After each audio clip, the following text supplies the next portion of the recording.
Isn't it wild how like the early 2000s, Chili's was actually known for ribs to some capacity, and now they're just known for crappy 2 for $20 entrees and really bad like dollar margaritas that you can get at the end of the month. What a time to be alive.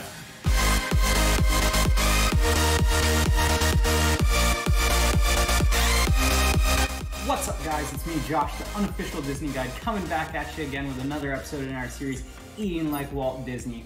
I got on my tropical t-shirt because we're going back to 1962 Adventureland, where we're gonna find the Tahitian Terrace and these bad boys that we're gonna make today, the Pineapple Polynesian Ribs. So go ahead, sit back, grab your margaritas, your pina coladas, and your best tropical hats, and let's get cooking. Before we get going any further, I'm gonna need you to smash that like and subscribe button, click that bell for the notifications whenever we post new videos so you can stay up to date when we post new Walt Disney inspired recipes and Disneyland recipes, as well as our cocktail videos. Okay, now let's get cooking. So last night I made a marinade. It's been sitting in the fridge overnight, and this is how you make it. First thing is 2 cups of tomato ketchup, which is damn near the whole bottle. A few moments later. That's a lot of ketchup. 1 hour later. 2 hours later. 1 eternity later. All right, so now that we have a heaping load of ketchup in the bowl, we're gonna go ahead and add a 1/4 cup of our soy sauce to the mixture. Use a quality soy sauce if you'd like. Don't use any of that crappy store brand stuff. Next, we're gonna do a 1/4 cup of pineapple juice. 1/4 cup of crushed pineapple, not cubed pineapple, but crushed pineapple. It can be fresh or canned. We're using canned because back in 1955, they loved everything canned. Add a 1/2 cup of brown sugar. I'm using dark brown sugar today, but you can use light brown or dark brown, it doesn't matter. Add a tablespoon of wine vinegar. Remember, you wanna use like a white wine vinegar, not a red wine vinegar in this case. The recipe calls for 3 whole cloves, but I'm gonna put 4 in because I'm adventurous. Okay, now get your microplane grater and we're gonna go about a teaspoon of orange zest.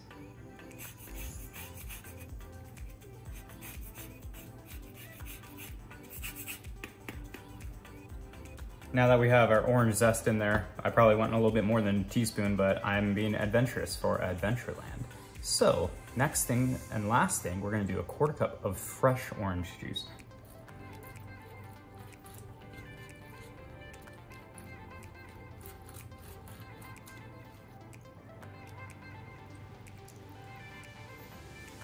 Go ahead and give this a nice, easy whisk and get it all incorporated together.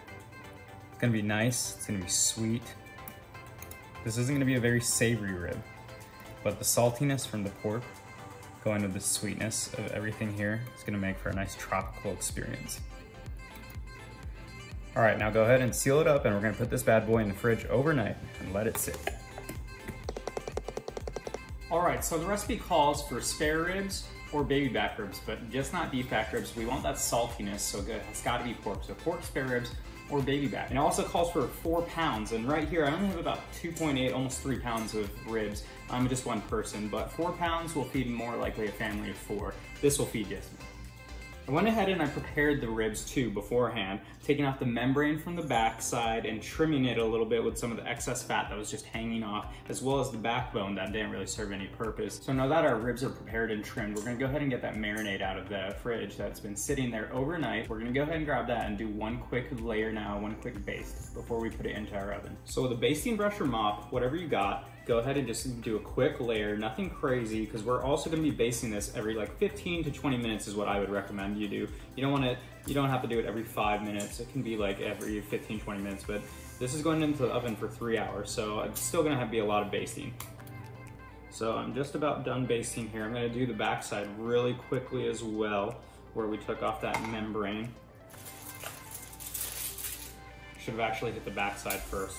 All right, so I got the top and bottom of my ribs already basted. My oven just got ready. It's at 275. We're gonna go ahead and throw this in there 2 to 3 hours, depending on the weight. This is only a 3-pound rib, so it's a pound less than the recipe. So we're gonna go a little less than the time that is recommended.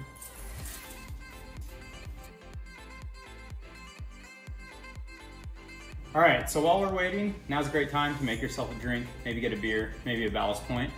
Not a sponsor yet. While we're waiting, it's a perfect time for a Disneyland fact. Disneyland fact. The Tahitian Terrace closed down overall because in 1992 when Aladdin came out, it was doing so big in the box offices and doing so great at the parks that they decided to revamp the aging Adventureland, which little had changed. Indiana Jones had not come out yet, so they said out with Tahitian Terrace and in with Aladdin Oasis, which today is really boring because Aladdin is hardly there and now it's just a Moana. And that's kind of it, and well, Tropical Hideaway's there, which they have really good food, and they obviously have all the good Dole Whips. But still, Tahitian Terrace is gone. Disneyland fact!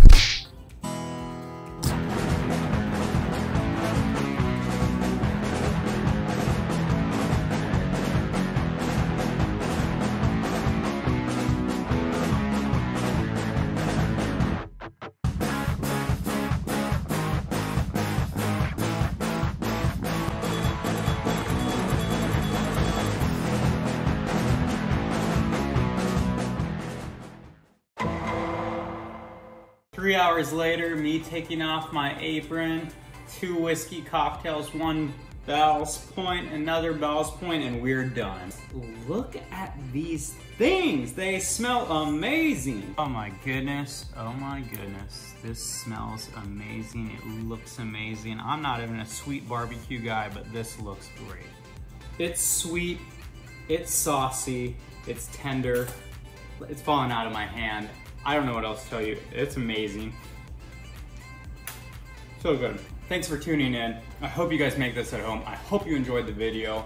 Stay tuned for next week when we make the next recipe of eating like Walt Disney.